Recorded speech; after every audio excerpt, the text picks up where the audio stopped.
Ich würde mich tatsächlich noch für 7 Minuten. Ja? Oh, ja.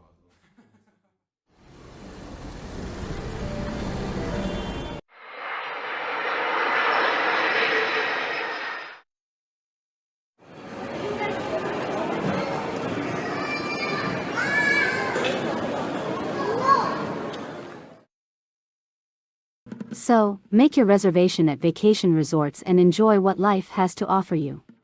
At this beautiful paradise oasis where time is not important as long as you're with that special someone.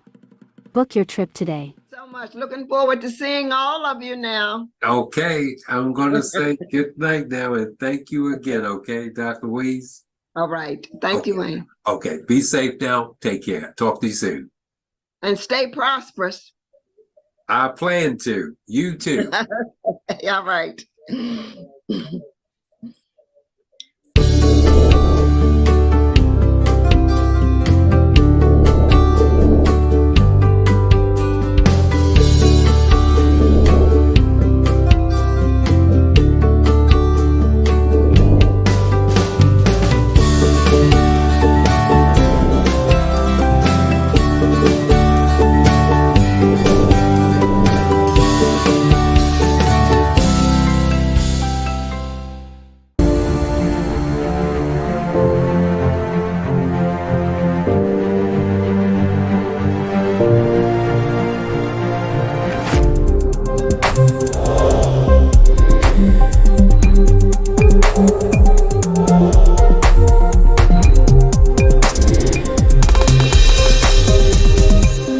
How can I help you? They're going to give me a 30-minute interview and they're going to ask me, how can I help you? And I'm going to tell them I need A, B, C, whatever, and they're going to assist me in acquiring whatever I might need.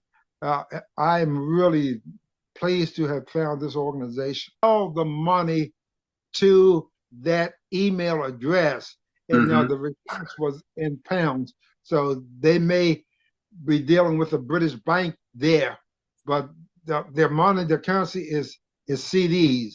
But I did pay in pounds, but I did the conversion, and it went flawlessly because we use Zelle to do it.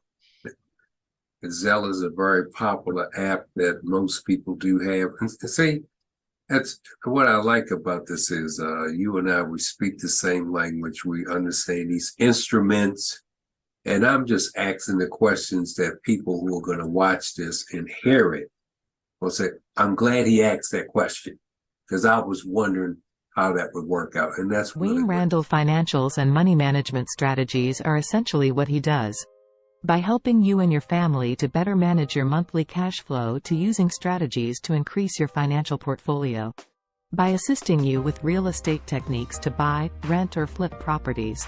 If you're interested in alternative investments such as cryptocurrency, I can assist you get started. These are a few of the things he does at your financials. IRS has a program that precedes the PPP, the COVID programs, the ERTC. This program has been around over a decade, and our people don't know about it. I didn't know about it until 2 months ago. When you say you're going to tell us the name of this program, right? Oh, yes. The program is called SIMERP, SIMERP, and it stands for Self-Insured Medical Expense Reimbursement Program. Now, the IRS put this in place to offer all businesses decrease in tax liability. So you're going to pay less in your payroll taxes. Every time you run payroll, you're saving money. When it comes to a preventive care management program, they're not all the same. Ready to start saving money by offering a wellness benefit for your employees at no cost.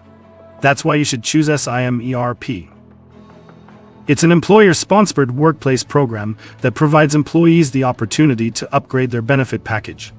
With a certified wellness program while reducing both the employer's and employees' health care costs and expense. A preventive care management program that is IRS, HIPAA, and ERISA compliant and available at NONETCOST. To see why more payroll companies are encouraged, join this program and streamline their business. Who makes up the National Black Unity News?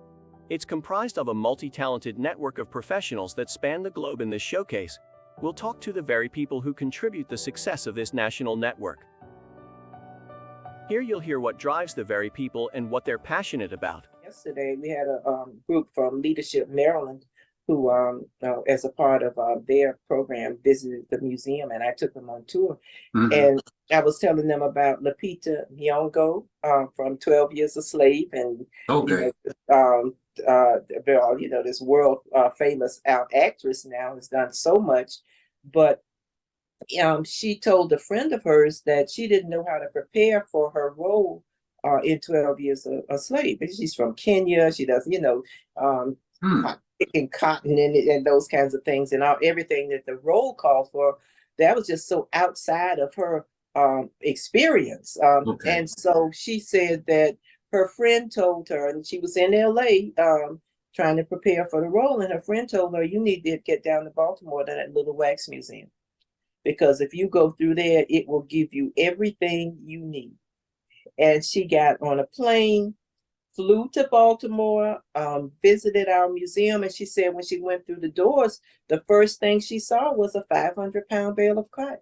That was central to her role in 12 Years a Slave, because she was praised for being able to pick 500 pounds of cotton. Oh my.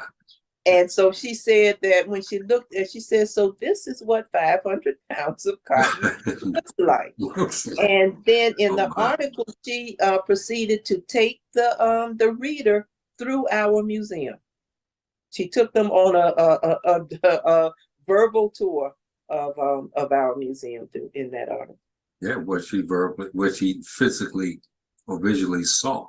That was great. I mean, and then she did well in the role. Yes. No. Yes. The Great Blacks in Wax Museum is an impressive site. Located in East Baltimore, the museum is dedicated to showcasing the contributions of African Americans to American history and culture. The centerpiece of the museum is a massive exhibit dedicated to the civil rights movement. Martin Luther King, Jr., Rosa Parks, and John Lewis were three key figures in the civil rights movement. Recently, National Blacks in Wax Museum received a federal grant for $2 million for renovations. Significant members of Congress were there to present the award to Dr. Joanne Martin, President and CEO. Over the next 2 years, renovations will be made, so an additional 35,000 square feet will be added to the museum. People are still visiting the museum while the expansion is in progress. The National Black Unity News is a multi-talented network of individuals across a vast array of fields. It's a solution-based periodical that's uniqueness places it in a class of its own. It has expanded its reach from here and abroad to parts of the diaspora, and it's still growing. Networks are still being formed, which have galvanized an overwhelming interest in the publication. Muhammad Ali said that if you are the same person at 40 that you were at 20, you've wasted 20 years of your life. So we should be ever evolving. Evolving, yes. Ever moving, and we shouldn't be. We shouldn't be the same person that we were, yesterday, today that we were yesterday, or 5 years ago, 10 years ago, because we're evolving. Like you said, we're learning something, just something from somebody else. Just the mere fact of being in other people's, in other people's presence and everything. A wise man once told me it's not about the destination, but the journey. Yep. And this life that we're on is nothing but a journey.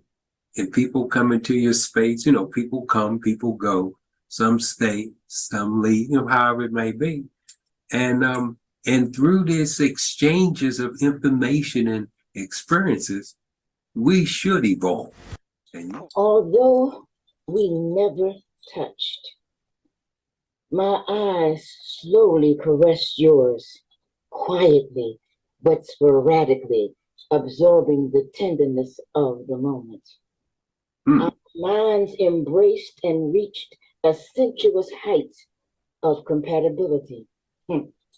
Not a sound was made, yet our words flowed freely through closed lips. And although we never touched, our bodies clung from across the room, yet neither of us moved. But yet I felt your hands upon my breast as my foot lay gently on your thigh. All right.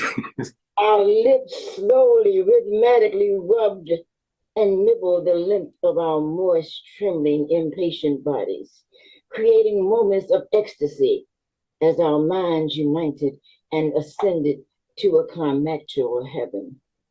Our hearts beat wildly in syncopated timing as we both submerged from exhaustion, compelling moments of blissful submission as destiny guided our paths and ecstasy balanced our souls. And although we never touched, we each absorbed the tenderness of the moment. Oh my. and you know what I loved what I loved about that, Barbara, is because they say that 99% of communication is nonverbal. Yes. Yes. Nonverbal. That was in some sociology class I took at the university, and that's true.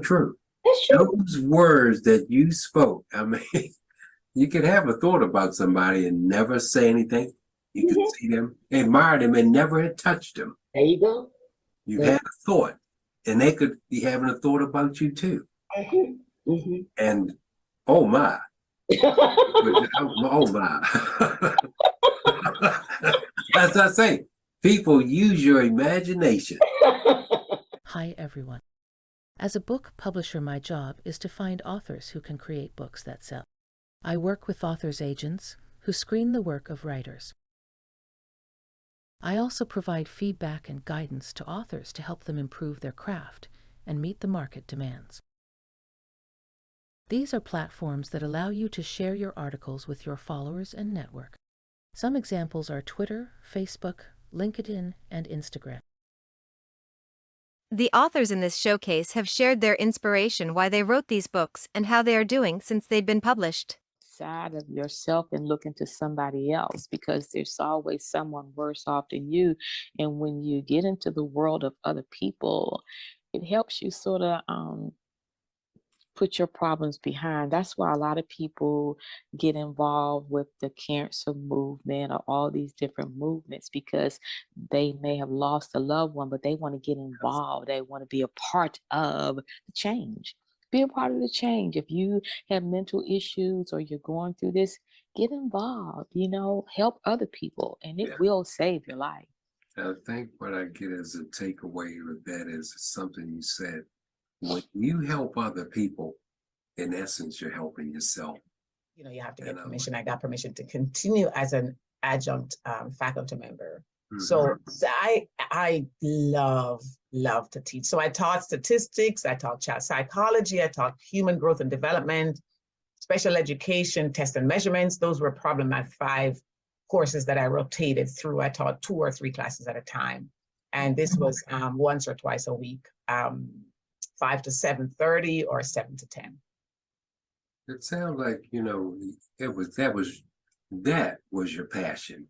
I loved it. What you were doing at Bowie State University. Yes. The other, let's say, was more, that was a career.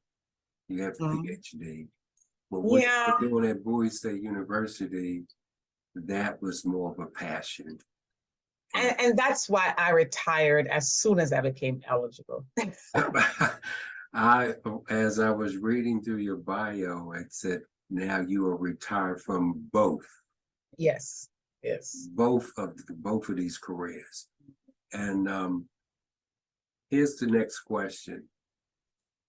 As far as the literary background was concerned, was that something that was etched in your mind while you were doing the work, maybe let's say at Bowie State University, and you just wanted to become free of all these other obligations and responsibilities before you could delve into this literary, this dream or this quest or this desire? You have great insight. So yeah, time was my biggest enemy in doing this, because I was working full-time for the federal government. I was teaching adjunct, and I was the head of a parachurch ministry for 15 of those 20 years that I was with the USDA. And this parachurch ministry, we did summer camp, we did conferences, we did Bible competitions. It was something almost every 3 months, 4 major events a year. I was a president. I was working with multiple youth departments across churches. So I was extremely busy. I did, however, write my first book in 2009.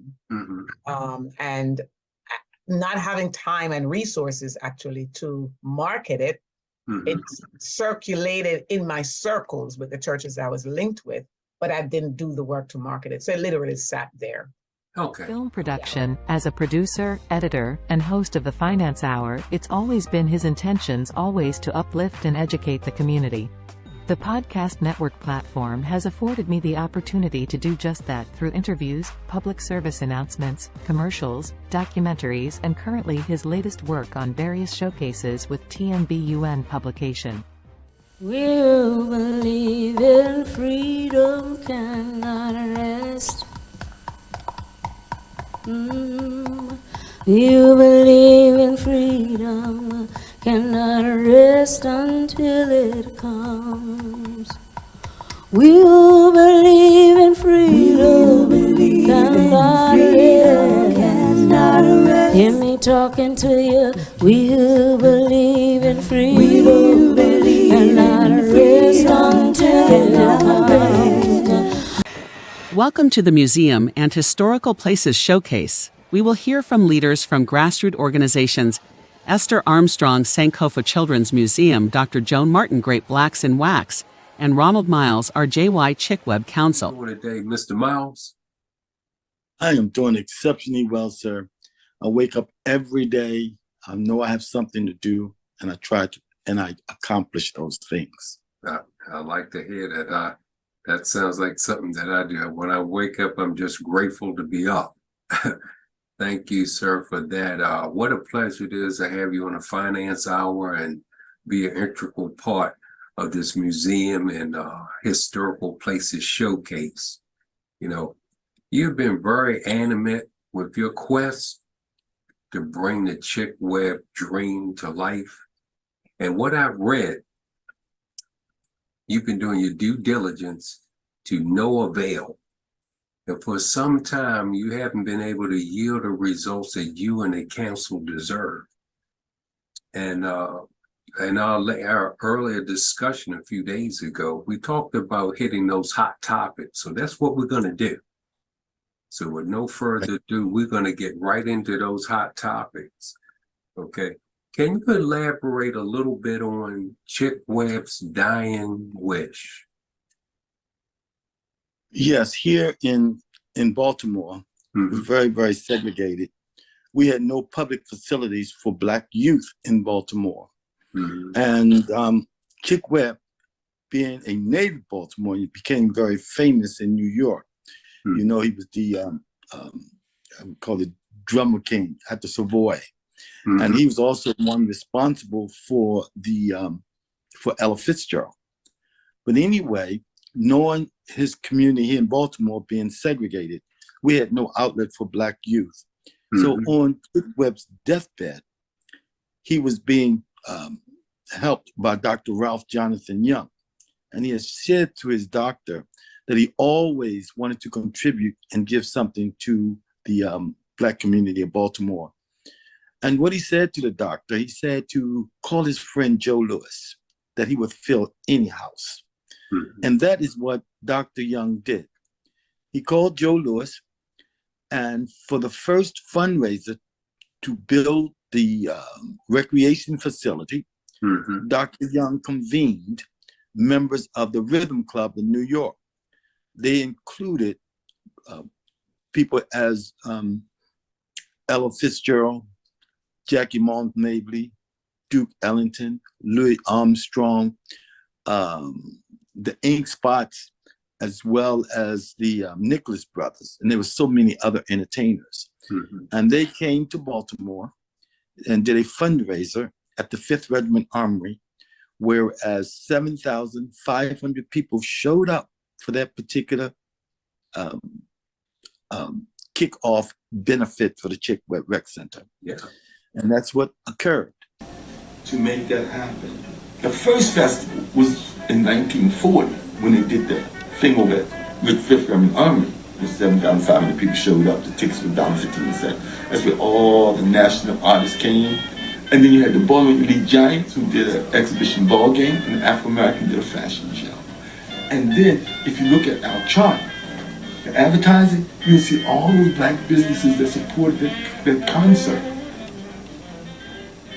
My ultimate goal is I would love for that center to get out of the hands of the Department of Rec and turned over to be managed and operated by the African American community. We'll believe in freedom cannot rest. You believe in freedom cannot rest until it comes. We'll believe in freedom cannot rest. Hear me talking to you. We'll believe in freedom cannot rest until it comes. Well, it's the Divine Self-Care Strategy, and care is spelled with a Q so that throws people off on the pronunciation, but it's a part of my brand, which is Queendom Care. And Queendom Care is also spelled with a Q for the care part. So it's a part of my branding and how I distinguish myself. And so this book got started because I was working with women in this area of healing and wellness. But because of my background and my concern about the youth, and particularly as a woman of vision, I always equate the gift of wisdom that I received from my grandmother with the wisdom that I was able to incorporate into this book. And so the Divine Self-Care Strategy, if everyone can see it, is written with the future in mind. It's written from the perspective of me as an 86-year-old grandmother talking to my unrealized and hoped for granddaughters and grandsons. And I am using 9 powerful chapters to not only convey to them how important it is for them to honor their temples, to connect back with that which is most natural in achieving their beauty and wellness strategies, but I'm also providing some historical context for doing so, with an eye as a Pan-Africanist on communicating to the future generations that they hail from a powerful legacy of healers, doctors, and freedom fighters who used 4 powerful tools that the Most High gave to us to secure both freedom and health. And I go into a long journey, if you will, but a powerful journey explaining to the youth, the unrealized youth of my future that I pray to come, that the work that the Divine Self-Care Strategy seeks to get them to embrace as a tool for wellness, as a tool for critical thinking about relationships, and all of the pillars that a woman needs to consider as a part of her health and wellness regimen. Who makes up the National Black Unity News? It's comprised of a multi-talented network of professionals that span the globe. In this showcase, we'll talk to the very people who contribute the success of this national network. Here you'll hear what drives the very people and what they're passionate about. To say in closing about a few of the documentaries that we done, especially on the one Big Daddy, because you say you got very emotional about that because we really care about those people that we work with. Go ahead, you explain a little bit about some of the things. Yeah, thank you, David. Let me elaborate a little bit about that. I mean, Big Daddy herself, she was a legendary woman. She was an advocate for the homeless, actually became a city council member, ended up getting her degree. And she was more than more than what meets the eye. She wasn't just feeding people. She was actually trying to get legislation in place that would allow landlords to receive compensation from people, but they had some type of documentation that they received it from these young ladies. A lot of them were young ladies. And then she was trying to help people get training through her social development organization over East Baltimore. So this lady herself, I mean, she made her mark. Yes. She made her mark, and as you know, the B. Gaddy organization is still in existence. By the daughters running that. B. Gaddy herself, and she passed away in 2001. We finished a short documentary on Dr. Andre Humphrey. It was with the Baltimore Trauma Response Team that helps families and community members that have lost loved ones. They talk to you. He's involved with that. He's soon going to be, stepping down. But he told me, even in an interview and off camera, that he still was going to be tied to it because his heart is involved in it, and that's why he cares. And at this very moment, we're compiling information together right now for a rock artist. The gentleman lives in Texas. His name is David Moonshine Stanley. That's what he goes as. And a few special guests of his going to be tied into his documentary. Steve Ash from 98 Rock. He wants him to be a part of his documentary, and a Dr. Andre Humphrey. He told us in his own words that these two gentlemen had made an indelible impression on his life, and it made him to be the artist that he is today. So that's in preparation. We haven't started recording on it yet, but we're tying all the information together. So hopefully we'll be recording it very soon. Thank you, David. All right, and thank you. And so, again, the reason why we are on here, because we want to let you know that this service is now available to you.